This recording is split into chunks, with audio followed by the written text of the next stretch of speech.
لقد آتينا داود منا فضلا يا جبال أوبي معه والطير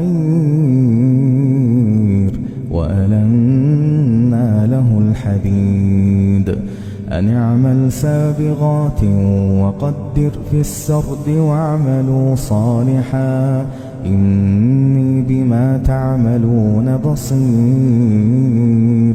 ولسليمان الريح غدوها شهر ورواحها شهر وأسلنا له عين القطر ومن الجن من يعمل بين يديه بإذن ربه ومن يزغ منهم عن أمرنا نذقه من عذاب السعير. يعملون له ما يشاء من محاريب وتماثيل وجفان كالجواب وقدور الراسيات. اعملوا آل داود شكرا وقليل من عبادي الشكور. فلما قضينا عليه الموت ما دلهم على موته إلا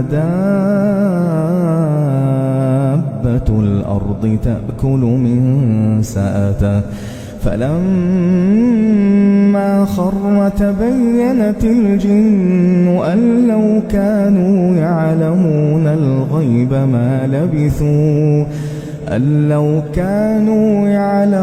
الغيب ما لبثوا في العذاب المهين.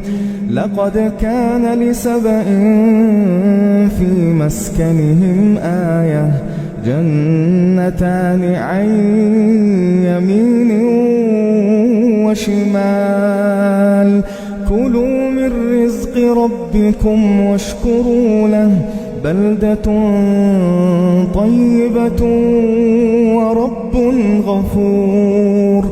فأعرضوا فأرسلنا عليهم سيل العرم وبدلناهم بجنتيهم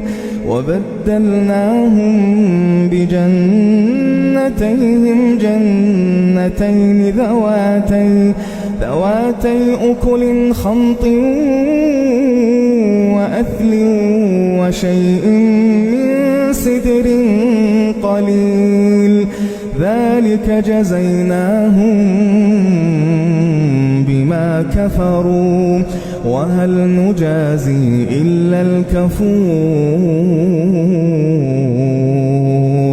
وجعلنا بينهم وبين القرى التي باركنا فيها قرى ظاهرة وقدرنا فيها السير سيروا فيها ليالي وأياما آمنين. فقالوا ربنا باعد بين أسفارنا وظلموا أنفسهم فجعلناهم